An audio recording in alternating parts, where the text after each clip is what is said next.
نبی کا جو ہے پیارا وہ تیرا پیارا حافظ ملت، نبی کا جو ہے پیارا وہ تیرا پیارا حافظ ملت، رضا کے دشمنوں کو نیزہ مارا حافظ ملت۔ اور بجاتے ہیں گلی کوچوں میں اپنی دفلیاں حاسد، بجاتے ہیں گلی کوچوں میں اپنی دفلیاں حاسد، جہاں میں بجتا ہے تیرا ترانہ حافظ ملت۔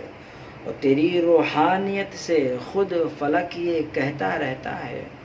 تیری روحانیت سے خود فلک یہ کہتا رہتا ہے، بہت اونچا ہے تیرا علمی مینارہ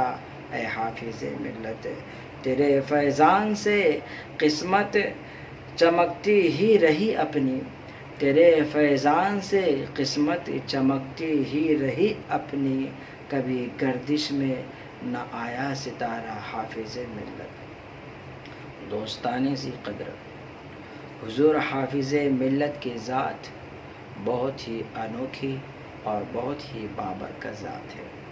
اللہ تعالیٰ نے امت مسلمہ کو حضور حافظ ملت کی شکل میں ایک انوکھا تحفہ عطا فرمایا ہے۔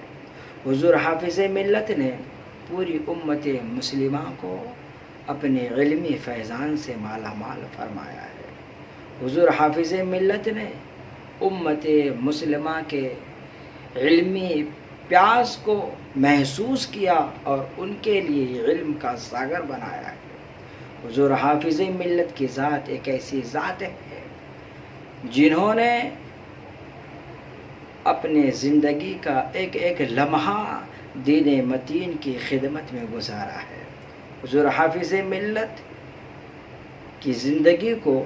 آپ اچھی طرح سے کھنگال کر دیکھیں گے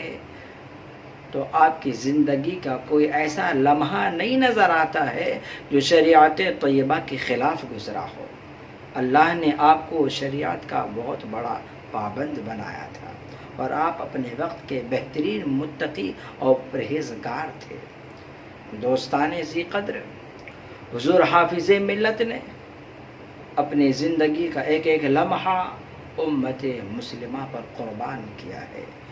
حضور حافظ ملت کا انداز زندگی کچھ اس طرح سے تھا کہ آپ مدرسے میں بچوں کو تعلیم دیا کرتے تھے، اور جب کچھ وقت آپ کو ملتا تھا تو آپ اطراف کے گاؤں کھیڑوں میں پہنچتے تھے، وہاں کے نوجوانوں کو جمع کرتے تھے، وہاں کے کسانوں کو جمع کرتے تھے اور ان لوگوں کو مصطفیٰ کریم کے دین کی تعلیم دیا کرتے تھے، ان لوگوں تک کہ اللہ کا پیغام پہنچاتے تھے اور انہیں مصطفیٰ کریم کے محبتوں میں ڈھال دیا کرتے تھے۔ حضور حافظ ملت ان لوگوں کو نبی پاک کی محبتوں کا جام پلایا کرتے تھے۔ حضور حافظ ملت کی ذات ایک ایسی ذات ہے جنہوں نے اپنی زندگی کا ایک ایک لمحہ اللہ اس کے رسول کے نام پر گزارا ہے۔ حضور حافظ ملت کے تعلق سے راوی لکھتے ہیں کہ ایک دفعہ حضور حافظ ملت مدرسے سے نکلتے ہیں ایک جگہ پروگرام کے لیے، تو جب وہاں پروگرام میں پہنچتے ہیں تو تاخیر سے پہنچتے ہیں، تو وہاں کے لوگوں کو ایسا لگا کہ حضور تاخیر سے آئے ہیں، مطلب یہ کہ کھانا وغیرہ کھا کر آئے ہوں گے، تو ان لوگوں نے آپ کو ڈائریکٹ پروگرام میں اسٹیج پر بٹھا دیا اور تقریر کرنے کے لیے آگے کر دیا۔ حضور حافظ ملت جو ہے آگے بیٹھ گئے اور پرجوش انداز میں وہاں کے مسلمانوں کو اللہ اس کے رسول کا پیغام دینا شروع کر دیتے ہیں، ان تمام کو اللہ اس کے رسول کی محبتوں کا جام پلانا شروع کر دیتے ہیں، ان تمام کو شریعت طیبہ کی اہمیت اور سنت رسول کی اہمیت، نمازوں کی اہمیت اور یہ تمام چیزیں سکھانا شروع کر دیتے ہیں۔ دوستان ذی قدر، کافی لمبی چوڑی آپ تقریر فرماتے ہیں اور گفتگو جب ختم ہوتی ہے تو آپ دیکھتے ہیں کہ ٹائم زیادہ ہو گیا ہے، ٹائم زیادہ ہو گیا ہے، اور کیونکہ آپ کو دوسری جگہ بھی پروگرام میں پہنچنا تھا تو آپ نے فوراً لخت سفر باندھا۔ کچھ لوگوں نے کھانے کے لیے ریکویسٹ کیا، لیکن آپ نے کہا نہیں، مجھے دوسری جگہ جانا ہے، اور دوسری جگہ کے لوگ مجھے طلب کیے ہیں اور مجھے وہاں پہنچنا بے حد ضروری ہے، تو لوگوں نے کچھ کھانے پینے کی چیزیں آپ کو دے دیا۔ آپ نے جو ہے وہ ساری چیزیں اپنے جھولے میں رکھ لیتے ہیں، اور اس کے بعد اسٹیشن پر پہنچتے ہیں اس ارادے سے کہ جب میں اسٹیشن پر پہنچوں گا تو وہاں پر کھا لوں گا، یا ٹرین کو آنے میں تاخیر ہوگی تو مجھے ٹائم مل جائے گا اور میں اسٹیشن پر کھا لوں گا۔ لیکن جب اسٹیشن پر پہنچتے ہیں، اللہ اکبر کبیرہ، مورخین لکھتے ہیں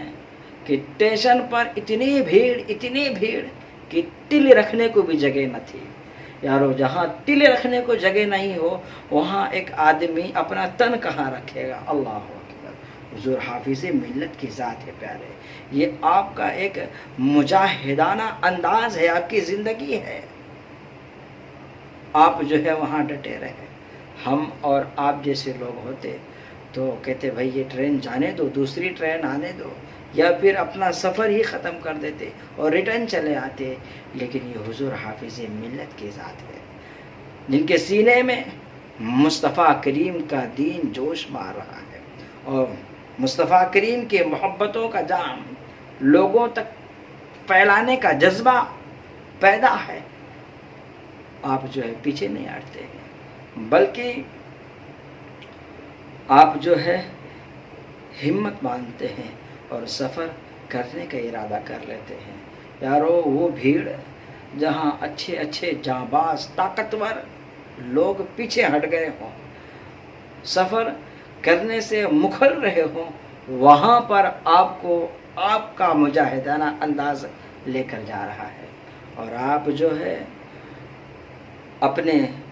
سامان کو اپنے انگوچھے میں رکھتے ہیں اور اس کے بعد اس کو باندھ دیتے ہیں، اور اس سامان کو کھڑکی جو سلیے لگے ہوتے ہیں اس سلیے میں اچھی طرح سے مضبوطی سے باندھ دیتے ہیں، اور جیسے تیسے آپ جو ہے ٹرین کے اندر داخل ہو جاتے ہیں۔ دوستان ذی قدر مورخین لکھتے ہیں کہ ٹرین میں اتنی گردی کہ پاؤں رکھنا بھی مشکل تھا، اور حضور نے دین متین کی خدمت کی خاطر پورا سفر کھڑے فرمایا، اور جب رات کی تاریکی میں 9:30 بجے اسٹیشن پر ٹرین رکتی ہے اور آپ جب وہاں اترتے ہیں تو دیکھتے ہیں ہر چہار جانب سناٹا ہی سناٹا ہے،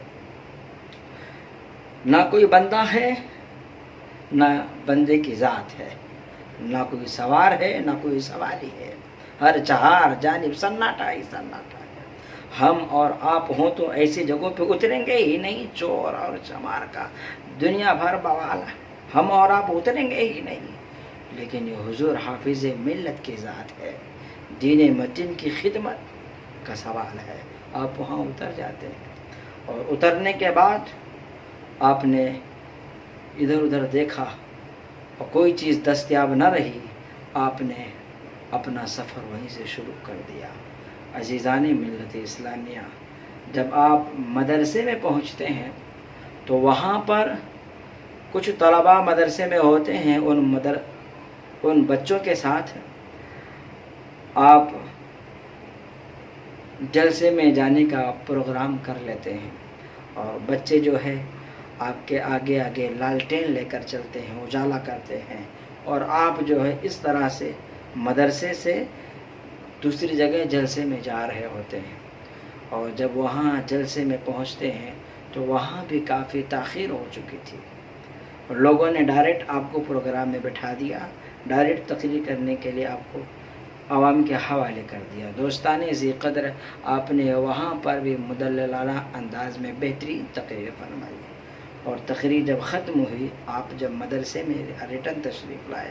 تو بچوں سے کہا ہے بچوں دیکھو ذرا کچھ کھانے کے لیے ہو تو لاؤ، میں کچھ کھانا چاہتا ہوں۔ تو بچوں نے کہا حضور آپ پروگرام میں تھے تو وہاں کچھ کھائے نہیں۔ کہا کہ ایسا ہے کہ میں وہاں پہنچا تو تھا لیکن لوگوں کو لگا کہ میں اتنا لیٹ آیا ہوں، کھا کے آیا ہوں گا، اسی لیے ان لوگوں نے کھانے کے لیے نہیں، ڈائریکٹ مجھے تقریر کرنے کے لیے پیش کر دیا۔ دوستان ذی قدر، حضور حافظ ملت رضی اللہ تعالی عنہ اپنے بچوں سے کہتے ہیں کہ کچھ کھانے کے لیے ہو تو لایا جائے، میں اسے کھا لوں۔ اللہ اکبر کبیرہ، پھر کیا تھا، بچوں نے لا کر دیا، آپ کھانا تناول کرتے ہیں، پھر کہتے ہیں اے بچوں سنو، جب ایک مجاہد جہاد کرنے کے لیے اپنے مشن پر جاتا ہے تو وہ زیادہ سے زیادہ اپنے مشن پر توجہ کرتا ہے۔ جب ایک مجاہد اپنے مشن پر توجہ نہ کرتے ہوئے کھانے اور پینے پر توجہ کرے گا تو وہ اپنا مشن بھولتا نظر آئے گا، اور